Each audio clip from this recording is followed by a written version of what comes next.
guys, and welcome back to my channel. I want to thank all my new subscribers, and I want to thank you guys for being so supportive.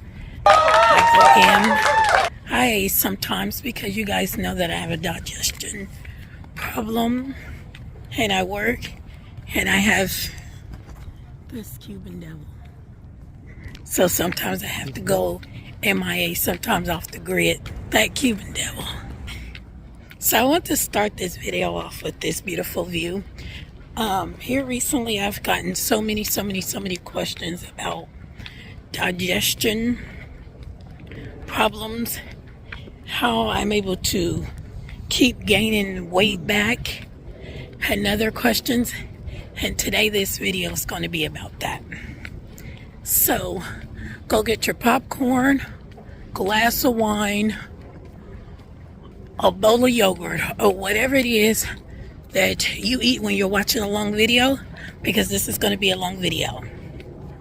Okay, so I got you guys propped up on my tripod. If not, I'm not going to be able to do this video. So my kitchen is clean for the most part, but I'm just going to wipe some things down and talk to you guys. Okay, so update on my digestion. For those of y'all that haven't watched the video that has a lot of views, you should go back and check it. It was 2 years ago. I was diagnosed with a digestion disorder in 2017. I had been suffering like from real bad stomach problems, complications with my stomach and my digestion tract since 2014. That's when I really started noticing it, in 2014. Okay, so the symptoms that I was suffering from, guys, were severe nausea, severe regurgitation. I'm talking about it'd be so bad I could just like drink a sip of water and the water would come right back up. I was also suffering from real bad indigestion, real bad heartburn. At the time, in 2014, I had no idea what any of that meant. I don't think I've ever been nauseated in my life or ever had heartburn. So I had no idea, and I'm not a doctor. So what that was,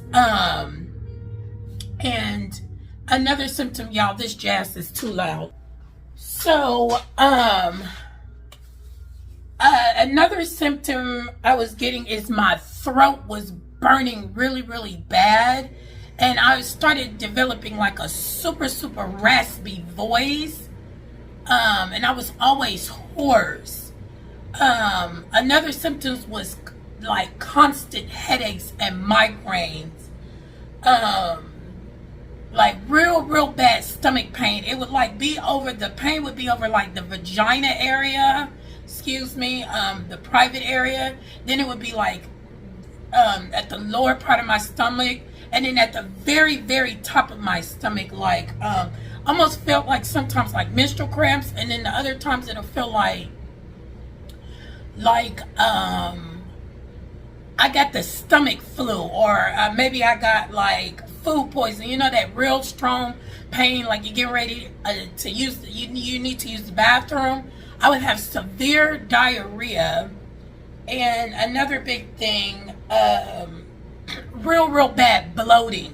I'm talking about like you touch my stomach, it felt like a basketball, an NBA basketball at that.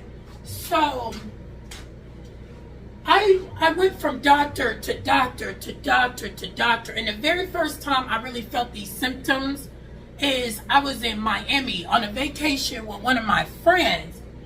And I was like, something is just not right. Like, what is going on? I was like, something's just not right.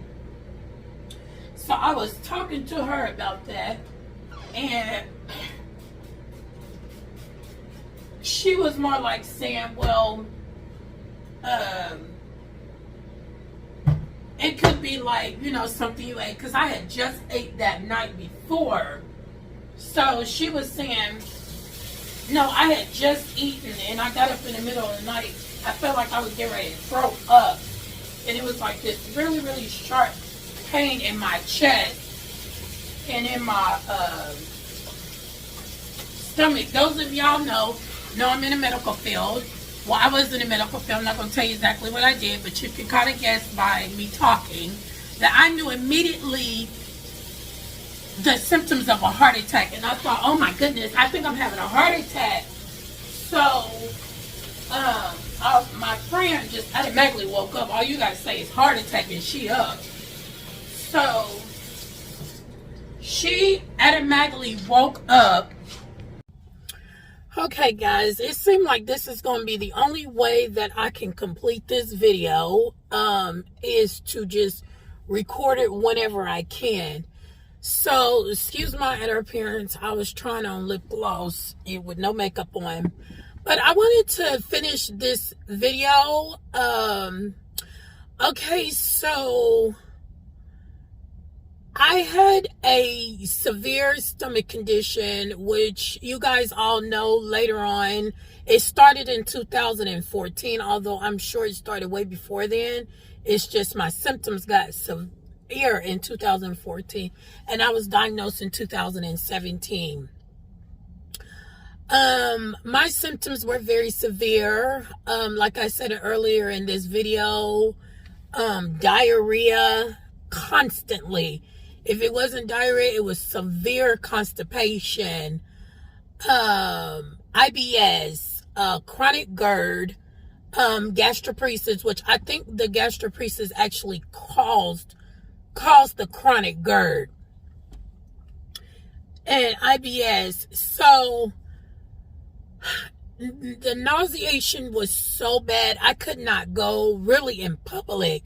I couldn't do anything. The regurgitation was so bad, the stomach pain, the diarrhea. I mean, it was just really, really, really awful. I was able to get a lot of my symptoms under control by just going and seeing a doctor, like different doctors. I did a lot of research and I found out that there was a doctor that specialized in chronic Gerd and gastroparesis actually in the Atlanta area. And so I talked with her. She had me talk to some of her colleagues, and she was also a professor. And she gave me a lot of suggestions, but she was like, a lot of this you have to do on your own. You know, I did a lot of research. I pulled back from a lot of things. You know, I've said this in a lot of my videos. One of the things that triggered my symptoms a lot was dairy. So I completely cut any dairy out of my diet. Milk, ice cream. And I know they tell you when you have gastroparesis or chronic Gerd, or especially gastroparesis, to try to stay away from solid foods, do more of a liquid diet. No, honey, I could not do dairy no matter what kind of diet. So it was pretty hard on me, eating a lot of like chicken broths and things of that nature for a very long time, until my stomach got under control. And it took a while. Some people feel like there's no hope. Okay, so there is some speculation out there of how those of us that don't have diabetes get it. I've heard a doctor say a stomach bug lingering too long. I've heard doctors say popping too many pain pills and antibiotics. I've heard it all. I don't know how I got it. I do not have diabetes. I repeat, I do not have diabetes. So I'm not sure how I got it. So once again, I'm not sure how I got any of my digestion issues. I just don't know. And a lot of times, if you have gotten gastroparesis from diabetes, I've seen people that took care of themselves a little bit better and controlled their insulin, and most of their gastroparesis symptoms went away. Okay, so this is a big elephant in the room. I was asked which one is worse, gastroparesis or chronic GERD. Chronic GERD is severe acid reflux. With some people, it's severe stomach pains, severe acid reflux, severe heartburn, constant regurgitation, always feeling like your throat is on fire. I mean, it's just so many different symptoms to chronic GERD. Gastroparesis, typically your symptoms are stomach pain, which is usually at the top of your stomach, vomiting, nausea, diarrhea, and very bad bloating. Both cause very bad bloating. Chronic GERD can also cause severe vomiting as well. Which one's worse? I can't even tell you, because they're both awful. Now, some people have chronic GERD because of hernias. I did not have a hernia. The hernia in the stomach, it's where literally like your stomach is pushing up against your chest, your lungs, and doctors can usually like reverse that and like get that fixed. That's normally not a complicated procedure, and it's normally like pretty easily. You would probably be on a liquid diet for a while. And it's a lot of times it relieves those symptoms of the constant regurgitation and the breathing problems, but you still kind of have that underlying like stomach problem, digestion problem. That seems to not go away with that particular surgery. Another thing with GERD is a lot of people I know that's been suffering with GERD for a long time, we all kind of sound alike. We sound like, and no offense, and most of my friends think this is funny, Marge from The Simpsons. We have very raspy voice. Stomach acid is literally terrorizing the esophagus. I know some people that are on oxygen from chronic GERD. I mean, it does you in. And those are the difference between the two.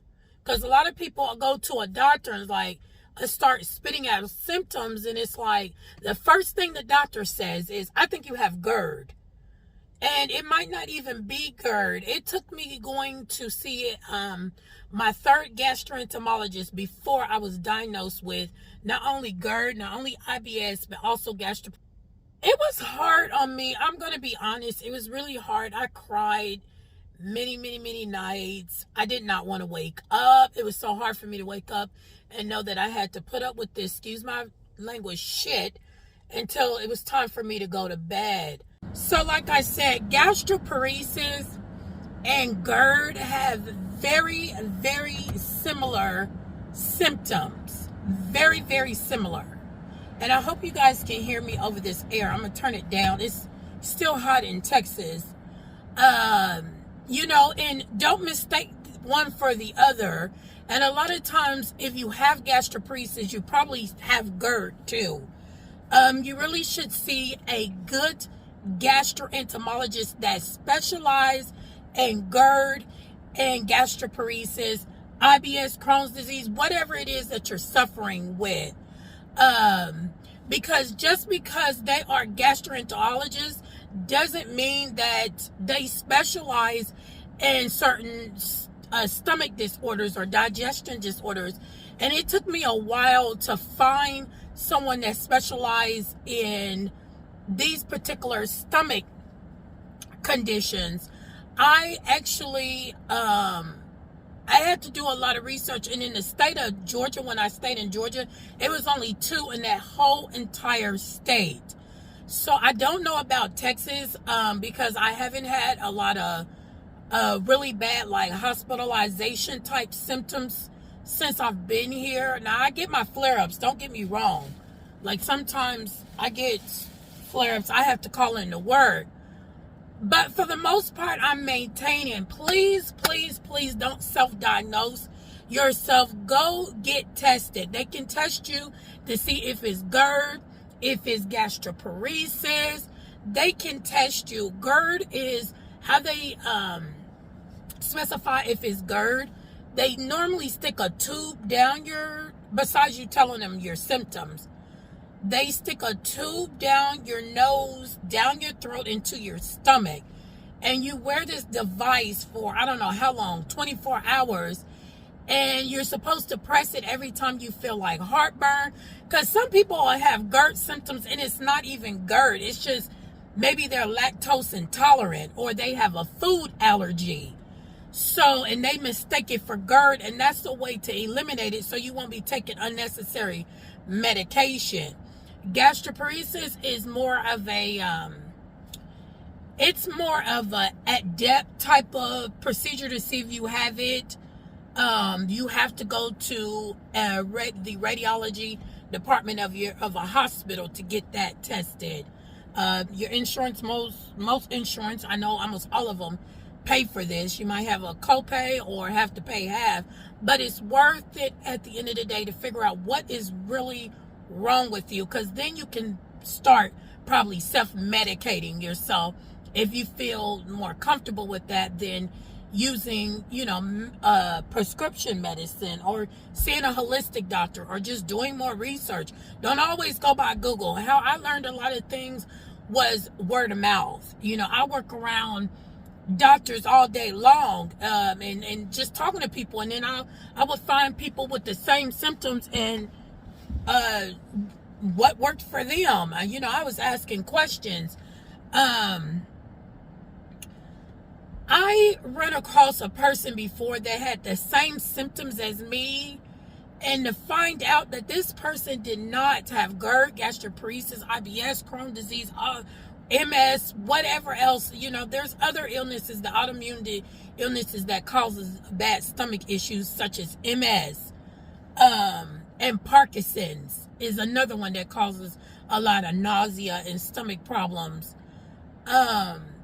This person actually had a food allergy, a really, really bad food allergy. And when this person stopped eating the foods and the things that the ingredients that was in these certain foods, the stomach problems went away. Another person I've met didn't have GERD. They thought they had chronic GERD, thought they had gastroparesis, and was actually allergic to gluten. So couldn't eat gluten. As soon as they stopped eating gluten, this person was actually my ex-supervisor. As soon as she stopped eating gluten, she was fine. She was constantly vomiting and nauseated. It's because she was allergic to gluten. Another very common one is being lactose intolerant. If you're lactose intolerant, a lot of times you eat anything with dairy, it's World War III up in your digestion tract and stomach. Diarrhea, some people vomit, some people are severely nauseous. So you got to be careful with that. Also, people that might have hernias. A hernia could cause a lot of problems in your digestion tract and your stomach. And another very, very popular one that get mistaken all the time is ulcers. My aunt had an ulcer, and the whole time thought she had gastroparesis. She didn't have any of that. It was an ulcer. So, kind of be really, really precise with your doctor when you're talking about these illnesses. Find a doctor that takes you serious so you can figure out what actually is the problem. I know antibiotics can destroy your stomach lining, which will cause for you to have stuff like GERD. Don't always be so quick to pop pain pills. That's another very, very big one. Like, I know your head is hurting. I know your back is hurting. Your knees are hurting or whatever. But don't always be so quick to go over there and get that ibuprofen. Try some Tylenol. Another thing, oh my goodness, I can't stress this enough. When you're taking these strong prescription pain pills, even the ones that are not strong, that's over the counter, please try to eat something with them, because they will destroy your stomach lining. If you're taking Advil, ibuprofen, Motrin, anything strong, if you can't tolerate food, because some people, their head hurts so bad they get nauseous, try to drink a yogurt based drink that will coat your stomach. If you don't have that, you might have to do milk or something like that. But don't take pain pills on an empty stomach. I can't stress that enough. Don't take them on an empty stomach, and follow the directions on the back of the bottle. You should never be popping pain pills every hour. That needs to be stretched to 4 to 6. Some of them even 8 hours. So that's another thing. All these popping these pain pills.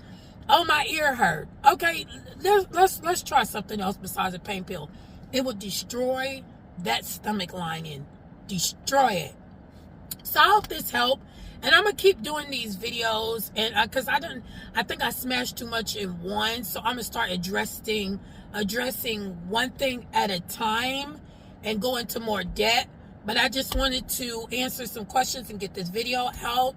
And you guys, please don't forget to rate, comment, and subscribe. I hope everybody finds a way to self-medicate and self-coat so that you can go back to living a normal life, or somewhat of a normal life. God bless you guys. Until next time.